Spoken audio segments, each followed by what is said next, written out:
एक ऑटो वाले के ऊपर एक घटना बीती थी। मैं उस घटना को शेयर करना चाहता हूँ। एक ऑटो वाला व्यक्ति जहाँ पे शेयरिंग की लाइन लगी हुई थी, बारिश का टाइम था, बारिश हो रही थी, लोग छतरी लेके खड़े थे, कोई भीग रहा था तो कोई बचा हुआ था। लंबी कतार थी, कम से कम 100 से ऊपर लाइन लगी हुई थी। क्या होता है, कभी कभी जब ज़्यादा बारिश होती है तो बहुत सारी गाड़ियाँ बंद हो जाती हैं, यानी बंद हो जाने मतलब बंद कर देते हैं। अब ऐसे में जो सुबह शाम चलते हैं उनमें से एक ऑटो वाला वो गाड़ी लेके गया स्टेशन पे, यानी जहाँ से गाड़ी भरते हैं, और वहाँ पे लंबी कतार लगी हुई थी। अब जो भी पैसेंजर होता है वो हमेशा लाइन में ही आके बैठेगा, जिसका नंबर होता है वो आके बैठता है। अभी यहाँ पे सीन क्या हुआ, 2 पैसेंजर, 2 लेडीज़ थी, उसके पीछे जेंट्स था, उसके पीछे एक और लेडीज़ थी, क्योंकि एक रिक्शे में 3 ही लोग आ सकते हैं। 2 लेडीज़ आगे थी, उसके बाद जेंट्स था, उसके बाद लेडीज़ थी। तो अब एक गाड़ी में 3 जन आ गए, 2 लेडीज़ एक जेंट्स। जो पीछे की लेडीज़ थी बहुत जिद्दी थी, उसे भी जल्दी घर जाना था। क्यों जाना था उसे मालूम है। वो आकर के उस ऑटो वाले को बोलती है कि भाई, सॉरी ऑटो वाले नहीं, जो लड़का पैसेंजर था उसको बोलती है भाई तू आगे बैठ जा, मैं पीछे बैठ जाती हूँ। जबकि मुंबई जैसे शहर में 4 लोगों को बिठा के लेके जाना गुनाह है, अपराध है।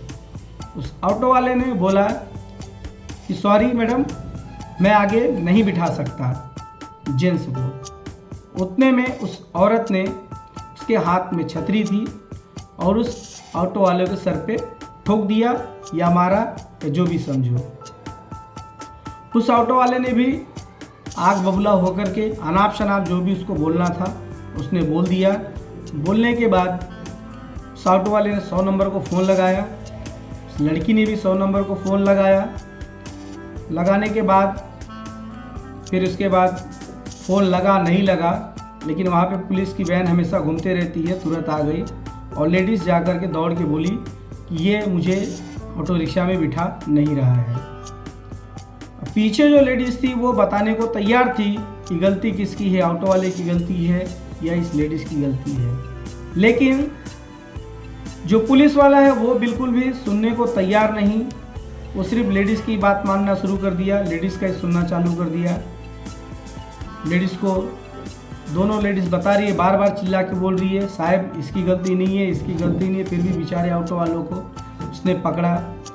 पकड़ने के बाद उसकी गाड़ी की चाबी ले ली। चाबी लेकर के पुलिस वाले रिक्शे में बैठ गए और चौकी तक लेके गए। उसके बाद बोले लाइसेंस दे दो। लाइसेंस ले लिए, बैच ले लिए। फिर लड़की को बोले तुम जाओ आगे के पुलिस स्टेशन में। तो आगे लेडीज़ बैठ गई, पुलिस स्टेशन लेके चल दिया। रास्ते में गाली गलौज उल्टा सीधा बोलते चली जा रही है। अब बेचारा ऑटो वाला सुनते सुनते तंग आ गया। अंत में पुलिस स्टेशन पहुंचा। पहुंचने के बाद वहाँ पे भी जाके उसने तांडव शुरू कर दिया, साहब मेरे को गाली दे रहा है, मारा, ये वो ढिंका फलाना सब कुछ उसने बोला। वहाँ पे भी 2 स्टार 3 स्टार सब बैठे थे, अट्टी पट्टी वाले सब। उन्होंने लोग सुनाना चालू कर दिया कि भाई ऑटो चलाते हो तुम लोग, ऐसे ही हो, तुम्हारा ऐसे ही है। जबकि उस लड़की का कोई सुनने को तैयार, सिर्फ लड़की का ही सुन रहे, लड़के का कोई सुनने का तैयार नहीं, ऑटो वाले को सुनने का तैयार नहीं। वहाँ पे भी बेचारा वो ऐसे ही रह गया। अंत में उस लड़की को ना जाने क्या बात हुई क्या नहीं हुई, बेवजह फिर उसको हटा दिया और ऑटो वाले को बोले भाई तुमको 1200 रुपये फाइन भरना होगा। वो ऑटो वाले ने बोला कि भाई 1200 रुपये मैं क्यों भरूंगा, मेरी तो गलती ही नहीं है।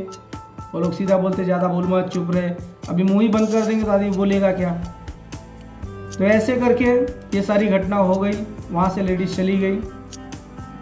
जाने के बाद फिर वहाँ पे पुलिस वाले खुद ही बोल रहे हैं, वो जो लेडीज़ थी वो हमारे डिपार्टमेंट की थी, हमारे डिपार्टमेंट थी, उसकी ऐसी आदत है, उसकी ऐसी हरकत है, काम कर तू 300 रुपया भर दे भाई, तू भी चले जा, तुझे तो कम फंसाया औरों को और भी फंसाती है।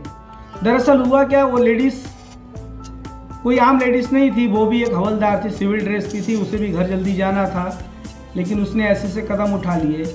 लेकिन मेरा कहने का मतलब ये है कि ऑटो वाले का कोई सुनता नहीं है, ये सबसे बड़ी प्रॉब्लम है, रीज़न है, कोई सपोर्ट नहीं करता है। खैर इस बातों पे कोई डरना नहीं, ऑटो रिक्शा वाला अपने घर पे गया, खुश हो गया, कमाया धमाया, आज भी कमा रहा है, कोई दिक्कत नहीं है। लेकिन ऐसे समय पे कम से कम पुलिस वालों को भी समझदारी दिखाना चाहिए, समझना चाहिए मैटर क्या है, हमेशा अपने डिपार्टमेंट का ही साथ नहीं देना चाहिए, गलत को गलत बोलना चाहिए, सही को सही बोलना चाहिए। तो ऐसे घटनाएं तमाम तरह की आते रहेंगे दोस्तों। और भी कोई घटना ऐसे अगर मेरे दोस्तों से शेयर करने को मिलेगा तो मैं आपको ज़रूर बताऊंगा। ये मेरे दोस्त की घटना है, मुझे जिसने शेयर किया था, तो मैं आज आपको बता दिया। तो कभी भी सतर्क रहो, अलर्ट रहो, अपने काम में बने रहो। वीडियो को लाइक करो, शेयर करो, सब्सक्राइब करो।